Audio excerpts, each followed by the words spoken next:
This is the second part on the casual reading essay by Isaac Berlin from the book called Russian Thinkers. The title is Tolstoy, Tolstoy and the Enlightenment.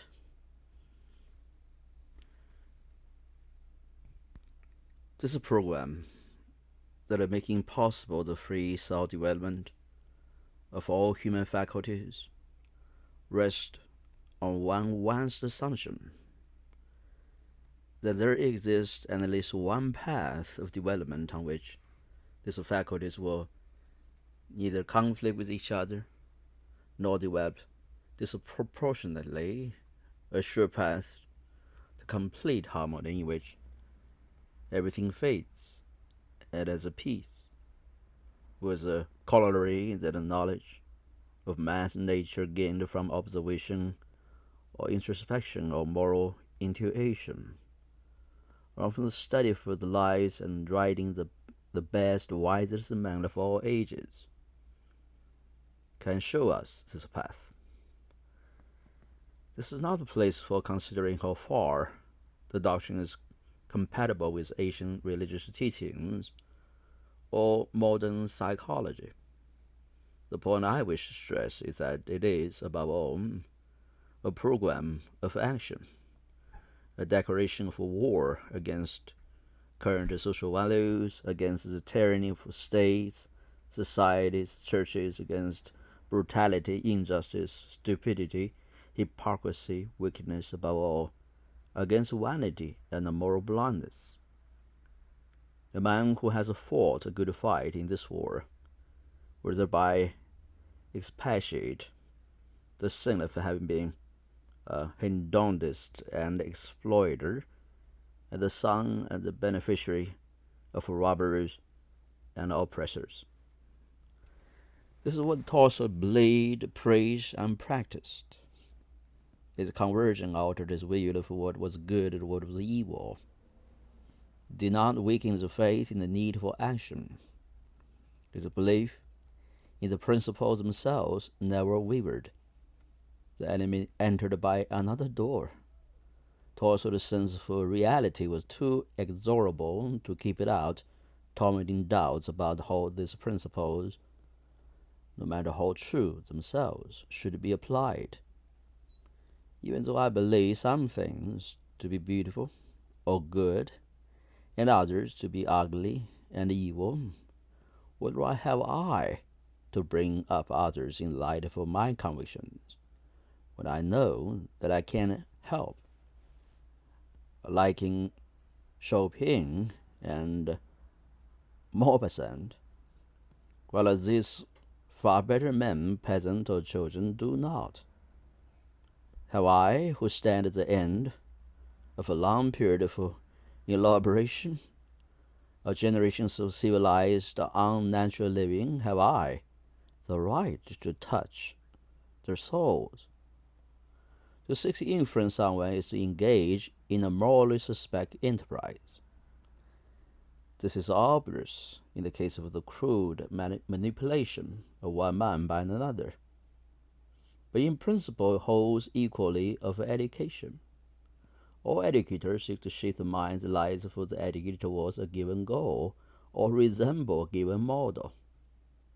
But if we, the sophisticated members of a deeply corrupt society, are ourselves unhappy, inharmonious, gone astray, what can we be doing but trying to change children born healthy into our own sick semblance, to make cripples of them like ourselves?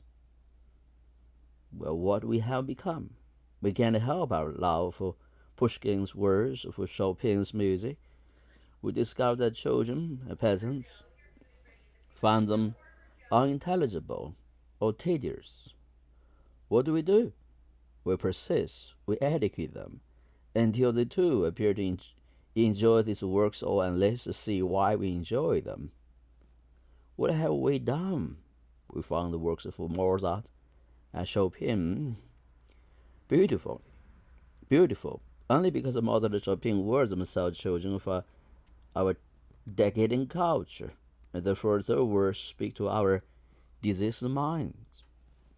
But what right have we to infect others or to make them as corrupt as ourselves?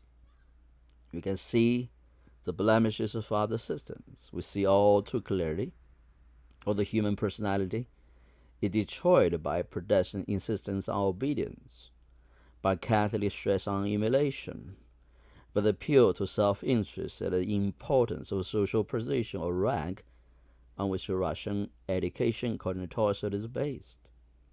It is not, then,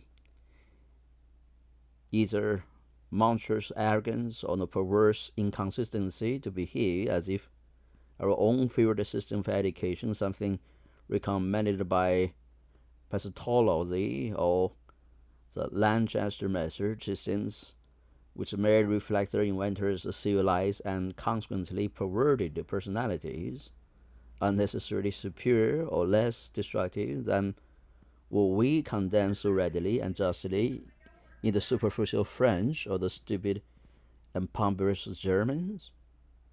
How is this to be avoided? Tolstoy repeats the lessons of Rousseau's Emily. Nature, only nature, will save us. We must seek to understand what is natural, spontaneous, uncorrupt, sound, in harmony with itself and other objects in the world, and clear paths for development on these lines. Not seek to alter or force into a mold. We must listen to the dictates of her stifled original nature, not look on it as mere raw stuff upon which to impose our unique personalities and powerful wills. To defy, to be Promethean, to create goals and build worlds in rivalry with what our moral sense knows to be internal truths, given once for all to all men, truths in virtue of which they are men and not the beasts. That is, monstrous sin, the pride committed by all reformers, all revolutionaries, all men judged greatly effective, and no less by government officials or by country squires who from liberal conviction or simply caprice or boredom interfere with the lives of the peasants. Do not teach, learn. That is the sense of Tolstoy's essay written nearly 100 years ago. Who should learn to write from whom? Should the peasant children learn from us? And should we learn from peasants, or should we learn from peasant children? And of all the accounts published in the 1860s and 1870s, written with his customary freshness, attention to detail, and unapproachable power of direct perception, in which he gave example of stories written by the children in his village, and speaks of all which he felt while in the presence of the act of pure creation, in which he assures us he plays no part himself. These stories would only be spoiled by these corrections. They seem to him far more profound than any of the works of Goethe. He explains how deeply ashamed they make him of his own superficiality, vanity, and stupidity, narrowness, lack of a moral and aesthetic sense. One can help children and peasants. It is only by making it easier for them to advance freely along their own instinctive path. To direct is to spoil. Men are good and need only freedom to realize their goodness. Education, writes Tolstoy in 1862, is the action of one man on another with a view to cause this other person to acquire certain moral habits. We see they have brought him out to be a hypocrite, a robber, or a good man. The Spartans brought up a Bremen. The French brings up one-sided and self-satisfied persons. But this is speaking of the using human beings as so much raw material that we model. This is what brings out to be like this or that, like that means. We are evidently ready to alter the direction spontaneously, followed by the soul, the will of others. to deny their independence in fear of what? Of our own corrupt, false, unlist, uncertain values? But this involves always some degree of moral tyranny in a wild moment. In a wild moment of panic, Tolstoy wonders whether the ultimate motive of the educator is not envy, for the root of the educator's passion for his task is the envy of the purity of the child and the desire to make the child like himself, that is, more corrupt. What has the entire history of education been?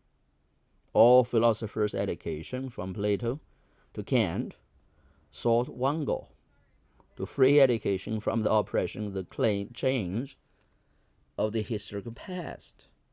They want to guess at what men need and then build new schools on what, less or more correctly, they take this to be. They strike off one yoke only to put another in its place. Certain scholastic philosophers insist on Greek because that was the language of Aristotle, who knew the truth. But Tolstoy continued, Luther denied the authority of the church fathers and insisted on inculcating the original Hebrew because he knew that that was the language in which God had revealed internal truths to men. Bacon looked to empirical knowledge of nature, and his theories contradicted those of Aristotle.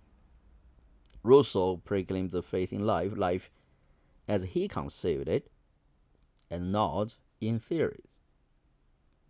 But about one thing they were all agreed: that one must liberate the young from the blind despotism of the old. And each immediately substituted his own fanatical enslaving dogma in its place. If I'm sure that I knew the truth and that all else is error, that alone entitled me to superintendent the education of another, is such certainty enough, whether or not it disagrees with the certainties of others? By what right do I put a wall round the pupil, exclude all external influences, and try to mold them as I please into my own or someone else's image? The answer to this question, Tolstoy passionately says to the progressives, must be yes or no. If it is yes, then the Jew synagogue, the church school, has as much legitimate right to exist as all our universities. He declares that he sees no moral difference, at least in principle, between the compulsory lending of the traditional establishments and the compulsory materialism with which the radical professors indoctrinate their captive audiences. There might indeed be something to be said for the thing that the liberal delight in denouncing education at home, for example, for it is surely natural that the parents should wish their children to resemble them. Again, there is a case for a religious upbringing, for it is natural that believers should want to save all other human beings from what they, at any rate, are certain must be eternal damnation. Similarly, the government is entitled to train men, for society cannot survive without some sort of government, and the governments cannot exist without some qualified specialists to serve them. But what is the basis for liberal education in schools and universities staffed by men who do not even claim to be sure that what they teach is true? Empiricism? The lessons of history? The only lesson that history teaches is that all previous educational systems have proved to be despotisms founded on falsehood, and later on they are condemned. Why should the 21st century not look back on us in the 19th century with the same scorn and amusement as that with which we now look at medieval schools and universities? If the history of education, the history merely for tyranny and error, what right have we to carry on this abominable farce? If we are told that it has always been so, and that is nothing new, that we can't help it, and must do our best, It is not like a thing that the murderers have always taken place, that the murders had always taken place, so that we might as well go on murdering, even though we have now discovered what it is that make man murder. In these circumstances, we should be willing, if we did not sin at least so much as this, that a sense unlike the Pope or Luther or modern positivists, we do not ourselves claim to base our education or any other form of or other forms of interference with human beings on the knowledge of absolute truth. We must at least stop torturing others in the name of what we do not know. All we can know for certain is what the man actually want. Let us at least have the courage of our admitted ignorance, of our doubts and uncertainties. At least we can try to discover what other children or adults require by taking off the spectacles of tradition, prejudice, dogma, and make it possible for ourselves to know men as they truly are by listening to them carefully and sympathetically, understanding them and their lives, their needs, one by one, individually. Let's at least try to provide them with what they ask for and leave them as free as possible. Give them Beldam, for which he produced a Russian equivalent, and points out with pride that there is none in French or English. That is to say, seek to influence them by precept and by the example of our own lives, but do not apply education to them, which is essentially a method of coercion. It destroys what is the most natural and sacred in man, the capacity for knowing and acting for himself in accordance with what he thinks to be true and good, the power and the right of a self-direction. But he can't let the matter rest there, as many liberals try to do, for the question immediately arises: how are we to contrive to lead the schoolboy and the student free? By being morally neutral? By imparting only factual knowledge, not the ethical or aesthetic or social or religious doctrine? By placing the facts before the pupil, letting them form his own conclusions, without seeking to influence them in any direction, for fear that we might infect him with our own diseased outlooks? But it is really possible such neutral communication to occur between them. Is not every human communication a conscious or unconscious impression of one temperament, attitude to life, scale of values upon another? A man ever so thoroughly insulated from each other that the careful avoidance of more than the minimal degree of social intercourse will leave them unsullied, absolutely free to see truth and falsehood, good and evil, beauty and ugliness with their own and only their own eyes? Is this not an absurd conception of individuals as creatures who can be kept pure from all social influence? Absurd in the world even of Tolstoy the Middle Years. Even that is without the new knowledge of human beings that we have acquired today, and the result of the labors of psychologists, sociologists, philosophers. We live in a degenerate society. Only the pure can rescue us. But who will educate the educators? Educators. Who will educate the educators? Who is so pure as to know how, let alone be able to heal our world or anyone in it? Between these poles, on one side facts, nature, what there is, on the other duty, justice, what there should be, on one side innocence, on the other education. Let me repeat. Between these poles, on the one side facts, nature, what there is, on the other duty, justice, what there should be, on the one side innocence, on the other education. between the claims of spontaneity and those of obligation, between the injustice of coercing others and the injustice of leaving them to go their own way. Tolstoy wavered and struggled all his life. And not only he, but all those populist and socialist and idealistic students who in Russia went to the people and could not decide whether they went to teach or to learn, whether the good of the people for which they were ready to sacrifice their lives was what the people in fact desired, or something that only the reformers knew to be good for them.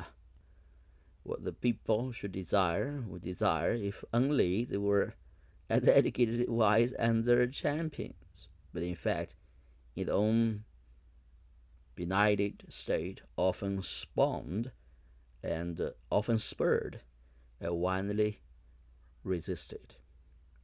These contradictions, and its unswerving recognition of the failure to reconcile or modify them, are in a sense what gives their special meaning both to Tolstoy's life and to the morally agonized didactic pages of his art.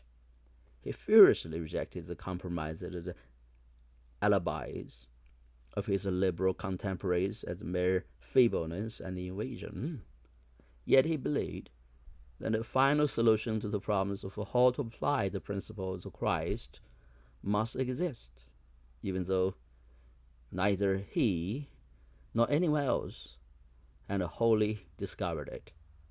He rejects the very possibility that some of the tendencies and goals of which he speaks might be literally both real and incompatible. Historicism versus moral responsibility, quietism versus the duty to resist evil, theology on a casual order against the play of chance as an irrational force, spiritual harmony, simplicity, the mass of the people on the one hand, and the irresistible attractions of culture for minorities at its heart on the other. The corruption of the civilized portion of society on one side, and its direct duty to raise the masses of the people to its own level on the other. The dynamism and the falsifying influence of a passionate, simple, one-sided faith, as against the clear-sighted sense of the complex facts and the inevitable weakness in action which flow from enlightened skepticism, all these strains are given full play in the thought of Tolstoy. His adhesion to them appear as a series of inconsistencies in his system because it may be that the conflict exists in fact that lead to collisions in real life. Tolstoy is capable of suppressing or falsifying and explaining away by reference to didactical or other deeper level thoughts any truth when it presents itself to him, no matter what this entails, where it leads, how much it destroys what it most passionately longs to believe. Everyone knows that Tolstoy places truth highest of all the virtues. As I have said, it is true that have celebrated her no less memorably, but Tolstoy is among the few who have truly earned that rare right, for he sacrificed all he had upon her altar: happiness, friendship, love, peace, moral and intellectual certainty, and in the end, his life. And all she gave him in turn was doubt, insecurity, self-contempt, insoluble contradictions. In this sense, although it would have repudiated this violently, he is a martyr and a hero, perhaps the most richly gifted of all. In tradition for European enlightenment, it seems a paradox, but then his entire life bears witness to the proportion to the denial of which his last years were dedicated. That the truth is seldom wholly simple or clear or as obvious it may sometimes seem to the eye of the common observer.